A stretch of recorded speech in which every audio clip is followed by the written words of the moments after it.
eu peço, presidente, se for possível, agregar também o tempo do Novo, porque confesso que até nem sei exatamente tudo que vou falar. Tem muita coisa anotada aqui, mas realmente há muito a se dizer. Estamos aqui ao lado da família enlutada, vai ficar enlutada para sempre por uma morte causada pelo Estado brasileiro. Jane, Kézia, Ana Luísa, o Clériston, ele não deveria estar na cadeia, Wenderson. Ele não deveria estar na prisão. E ainda que por engano tivesse sido enviado, logo deveria ter sido solto.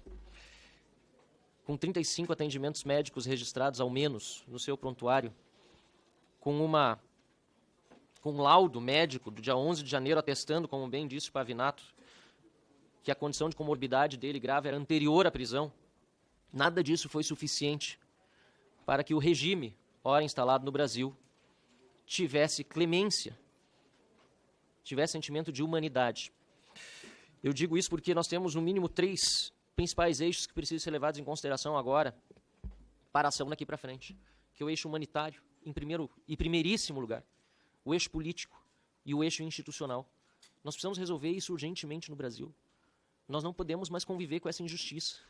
E eu falo isso tendo escrito um artigo no dia 22 de fevereiro de 2023, pouco mais de um mês depois das prisões, 8 de janeiro, em seguida a minha visita à Papuda, perguntando até quando toleraríamos tanta injustiça. Esse era o título da minha coluna para a Gazeta do Povo, de 22 de fevereiro. Até quando? Eu perguntava com um pouco mais de um mês. Vamos completar 1 ano. A covardia, a disfarçatez de quem se coloca como se estivesse acima do bem e do mal para decidir quem vai e quem não vai para a cadeia, prendendo inocentes e soltando criminosos, é algo que realmente não pode mais ser tolerado. Jamais deveríamos ter tolerado. Desde que visitei a Papuda, eu não dormi uma noite tranquila e não deixei de trabalhar um dia por essa situação, mas esta Câmara e o Senado precisariam e têm de parar as suas atividades enquanto isso não se resolver. Não há nada mais importante hoje no Brasil.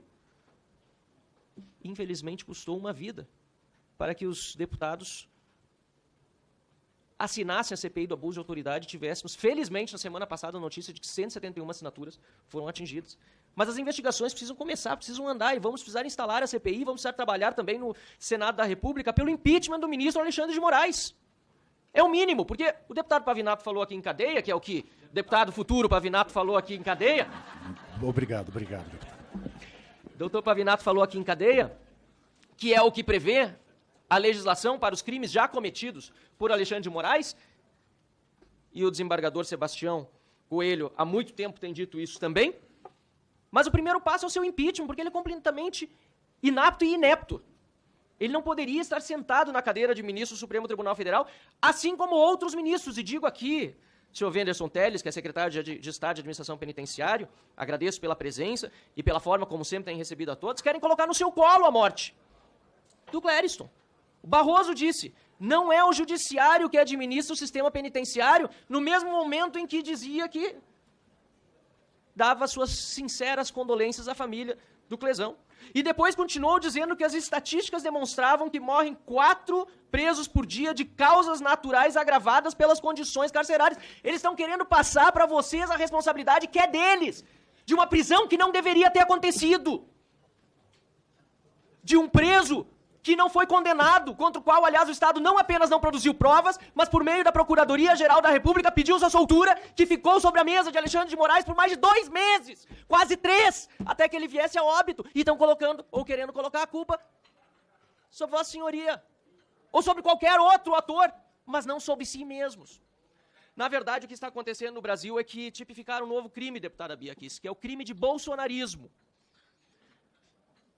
Que obviamente não é para pegar só, deputado Nicolas, aqueles que defendem o Bolsonaro com unhas e dentes e que têm o direito de fazê-lo, assim como defendem com unhas e dentes, por exemplo, Lula ou outros líderes. As pessoas têm direito à liberdade de expressão e de opinião política. Não! O objetivo não é pegar os bolsonaristas tão somente, é colocar toda a direita e toda a possível oposição no cárcere, torturá-la. O paredão cubano, a guilhotina francesa, todos de regimes totalitários que perseguiram os seus opositários não foram fábulas, aliás, não são fábulas, porque o paredão até hoje existe. São realidades. O ora ministro Flávio Dino, indicado para o Supremo Tribunal Federal, disse com toda tranquilidade para um canal My News no dia 17 de junho que a coisa mais difícil na sua carreira toda até aquele momento tinha sido combater o quê? o bolsonarismo. Eu vou ler aqui, presidente, se me permite, ele disse o seguinte: fui juiz, julguei traficante de drogas, julguei assaltante de banco, julguei, era juiz criminal, fui deputado federal, fui governador chefiando as polícias estaduais, enfrentando situações difíceis no sistema penitenciário, no enfrento à criminalidade de um modo geral, sou ministro da Justiça.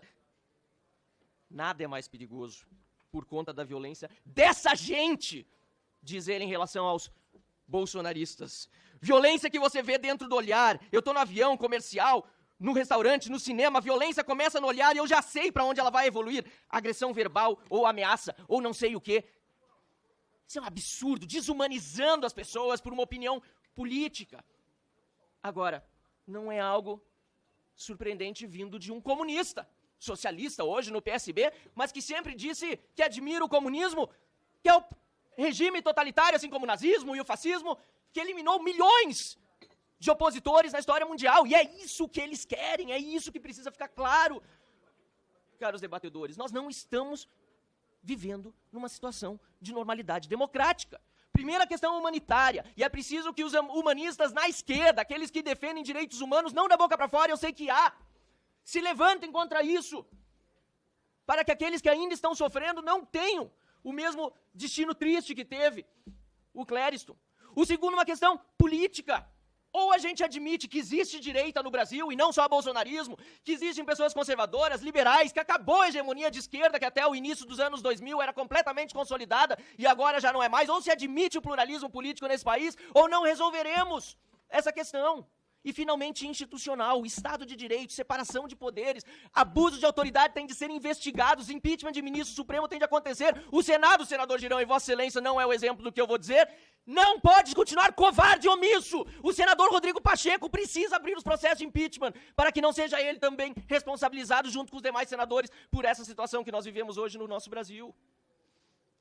Precisamos acordar para esta realidade, porque estão sendo tratados como criminosos todos os brasileiros que têm opinião diversa do establishment, da esquerda que está hoje no poder, que foi capaz de obter a libertação de um bandido condenado em 3 instâncias para vencer as eleições, com toda a ajuda do Tribunal Eleitoral possível, censurando, bloqueando contas bancárias, caçando opositores.